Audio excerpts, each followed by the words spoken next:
አማራነትን ያልተረዱ አማራነትን ያላወቁ የአማራነት ዋጋው ምን ያህል ዋጋ እያስከፈለ እንደሆነ ያልተረዱ ጥቂት ከሀገሪቱ ገጠራማ ክፍል የወጡ የፖለቲካ አረዳዳቸው በጣም ከመንደርተኝነት ያልወጣ መላውን ይወክላል አልልም። ሶሻል ሚዲያው ላይ ያለ ህብረት ሲለፈልፉ የሚውሉ ገዳይና ጨፍጫፊ ወይም ደግሞ ሬሳ የሚያመርተውን ክፍል መመልከት የማይችሉ ከዚሁ ከመካከላችን ወጥቶ እየጨፈጨፈንና እየገደለን ያለው ትላንትና አጋስስ ነበርን፣ ተጭነን ነበረ፣ ህዝባችንን አስጨፍጭፈናል፣ በአደባባይ ይቅርታ እንጠይቃለን ብሎ ያስቀመጠው ኃይል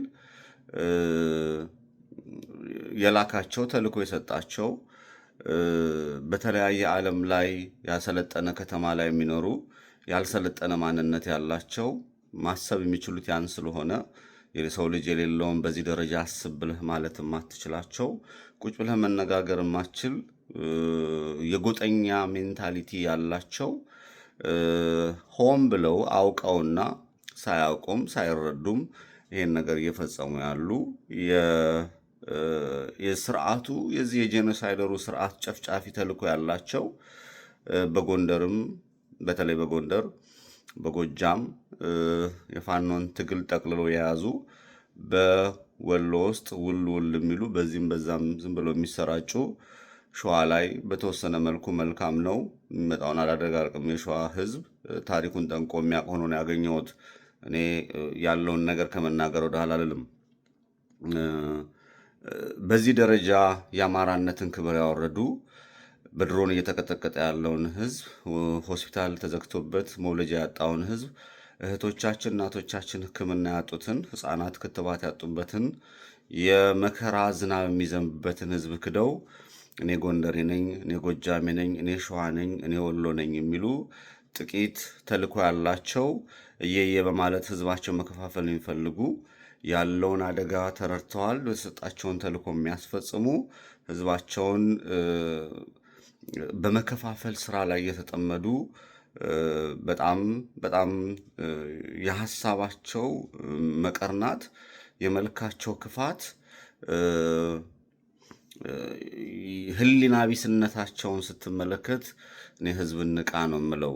ህወሓት የሚባለው ቡድን የአማራን መቋቋምና መያዝ ስለማይችል የውጭ ጠላቶች ኢትዮጵያን መቋቋምና ማቆም ስለማይችሉ በአማራ፣ በኦሮሞ፣ በትግሬ፣ በጋምቤላ፣ በቤንሻንጉል ብለው ከፋፍለው ጥቂት ተሸካሚነት የሚያዘወትሩ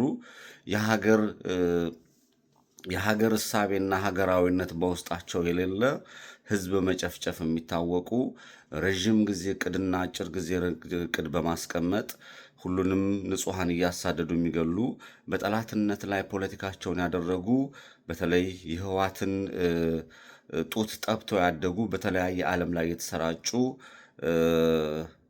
በርከት ያሉ የህወሓት ልጆች አሉ። ልጆቻቸውን ወደ ውጭ ወስደው አስተምረዋል። ዛሬም ያንን ድምፅ እየሰማን ያለ ነው። በኦሮሞ ውስጥ የኦሮሞ ተወላጅ ሆነው ኢትዮጵያን የሚወዱና የሚያከብሩ እንዳሉ ሆነው በርካታው በትምህርት ፖሊሲ ወይም ደግሞ በጥላቻና በትርክት የአኖሌ ሐውልት ተገንብቶለት አንድ ተስፋዬ ገብረ እባብ የሚባል በደረሰው መጽሐፍ ፍጹም ድርሰት ይለዋል። የአማራን ህዝብን ንጹሐንን እንደፈለጉ ሲጨፈጭፉ ገደል ሲጨምሩ ሲገሉ የነበሩ ወደፊት የመጡበት አለ። ሁለቱ ኃይሎች አሁን ወደፊት መጥተዋል። የህወሓት የውጭ ወስዳ ያስተማረቻቸው በጥላቻ ያበዱ የአባቶቻቸውን ደም ግንባራቸውን የተቀቡ በጣም ሀሳባቸው የሚከረፋ አሉ። ይሄ ለኢትዮጵያንም ለንጹሐንም ለአማራም ህዝብ የሚጠቅሙ አይደሉም።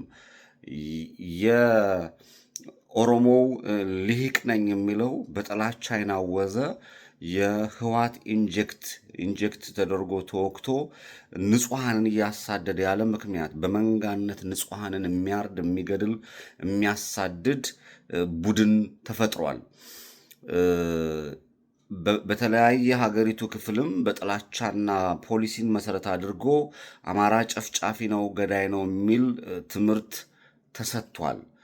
ወደድንም ጠላንም ይሄ ጭፍጨፋው፣ ግድያው በዚህ መሰረት ያደረገ ነው።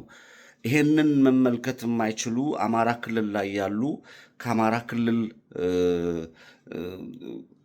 የአማራ ታጋዮች ነን የሚሉ አማራንን የሚሉ ደግሞ ይህንን ከፍተኛ ያለውን ችግር ያልተረዱ ዛሬም ጎጥ ላይ የሚርመሰመሱ በክፋትና በጥላቻ የህወሓት ኃይል ከትግራይና ከኦሮሚያ ወይም ደግሞ በኢትዮጵያ ውስጥ እንደዚህ አይነት ኃይል እንደፈጠረ ሁሉ ከአማራ ክልል ደግሞ ህሊናቸው ተራማጅ ያልሆነ በድንቁርና ላይ የነገሱ ትምህርታቸው አካዳሚካል የገፉ ያልሆኑ የሚናገሩትና የሚሰሩትን የማያውቁ ለስርዓቱ አንደግፍም ይላሉ። ጥላቻ ነው የሚያስተላልፉት። ግን የስርዓቱን ክፋትና ሴራ የመረዳት አቅም የሌላቸው በፖለቲካው ላይ ወደፊት መጥተው የጎጠኝነት ሜንታሊቲ የመከፋፈሉን ወይም ደግሞ ይሄ አንድ እንዳይሆን ለችግሩን ፌስ አድርጎ ቻሌንጅ አድርጎ ችግሩ መመለስ እንዳይችል ተደርገው የተሰሩ የፖለቲካውን ያለውን ነገር መረዳት የማይችሉ ሰዎች ወደፊት መጥተዋል። ይሄ የሆነው በፋኖች ውስጥም የተቀመጡ በጥቅማ ጥቅም የተገዙ የህዝባቸው መከራና ስቃይ ስቲል ማየት የማይችሉ አይናቸው የተጋረጠ አካዳሚካሊ ገፍቶ ያልሄዱ የትም ቦታ ቁጭ አድርጋቸው ለህዝባቸው መልስ ሊሰጡ ይተኩሳሉ፣ ይመታሉ። ያአቃለው መተኮስና መምታት ብቻ የአሁንን የ21ኛው ክፍለ ዘመን ፖለቲካ ወደፊት አይወስድም። አካዳሚካሊ ተራማጅ የሆኑትን በመግደልና በመጨፍጨፍ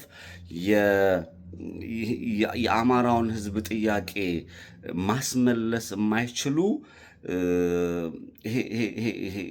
ሰውነትን ማሳበጥና ሐሳብን ማሳበጥ በጣም ልዩነት አላቸው። ያበጠ ሐሳብ ወደፊት ያሻግራል። ያበጠ ሰውነት ግን ከድንጋይ ጋር ይጋጫል።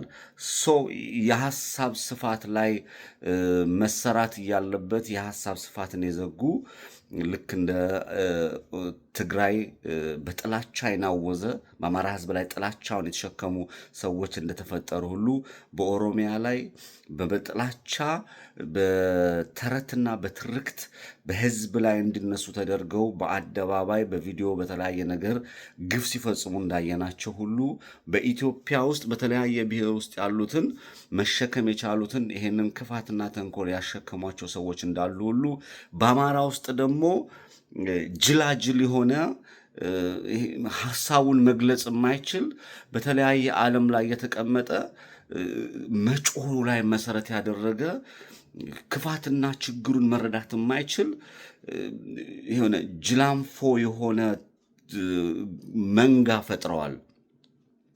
መንጋውን ማንቃት እስካልቻልን ድረስ ዋጋ እንከፍላለን እያልኩ ነው። መንጋው ገና አልገባውም። የጎንደር ነኝ ይልሃል። ዋጋ የከፈሉለትን ሲያከፍ ዝቅ ሲርቅ ታገኘዋለህ። ጨፍጫፊውና ገዳዩ አብይ አህመድ የተባለውን ወይም ደግሞ የዚህ የነ ሽመልስ አብዲሳ ስርዓት አማራ ክልል ላይ ምን ያህል ፕሬዚዳንት እንደ ዕቃ እንደቀየረለት አያውቅም። በፓርላማ ጎላችኋል፣ ይሄን ያህል ህዝብ አታችኋል ብሎ 2.4 ሚሊዮን አማራ የገባበት አይታወቅም ብሎ እንደተነገረ አያስታውስም። ይሄ በድሮን መቀጥቀጡን በድሮን መጨፍጨፉን ረስቶታል። ይሄ መከራውን ስቃዩን የአማራ ህዝብ ወደ ትምህርት ቤት አለመሄዱን ላለፉት ዓመታት በኦሮሚያ ክልል በአማራ ክልል በራሱ ውስጥ መጨፍጨፉን መገደሉን አይነግሩህም። የሚነግሩህ እኔ ጎንደሬ ነኝ፣ እኔ ጎጃሜ ነኝ፣ እኔ እንዲህ ነኝ ይልሃል። ይሄ ሜንታሊቲ እጅግ በጣም የከፋና ክፉ ነው። በተለያየ ዓለም በሰለጠነ ዓለም ውስጥም ያሉት ትላልቅ ሰዎች ይሄንን ሜንታሊቲ ተሸክመው ይሄን ህዝብና የዚህን ስቃይ መመልከት የማይችሉ ማየት የማይችሉ በርከት ያሉ የአማራን ህዝብ ስቃይና መከራ የሚያራዝሙ አማራንን የሚሉ አካዳሚካሊ ያልገፉ ሰዎች የፖለቲካውን መንበር ተቆጣጥረውታል። ስድብ፣ ጩኸት፣ መከራ ነው። ይሄንን መሻገር የምንችለው የትግራይ ህወሓት ልጆች መርዛማነትን መረዳት የሚችል የኦሮሞ ንጹሐንን ጨፍጫፊ ቡድን በአደባባይ መውጣቱን የሚያውቅ የአማራ ህዝብ ስቃይ መረዳት የማይችል የነቃ አማራ፣ እውቀት ያለው አማራ ወደፊት መምጣት ሲችል ነው የሚል አቋም አለኝ። ብዙ ጥልቅ ነው፣ ማየት ይቻላል። የዚህን ህዝብ መከራና ስቃይ ለመቀነስ ሁላችንም በነቃ ጎዳና መጓዝ መቻል አለብን። ፖለቲካውን ራቅ አድርገን ነው። አመሰግናለሁ።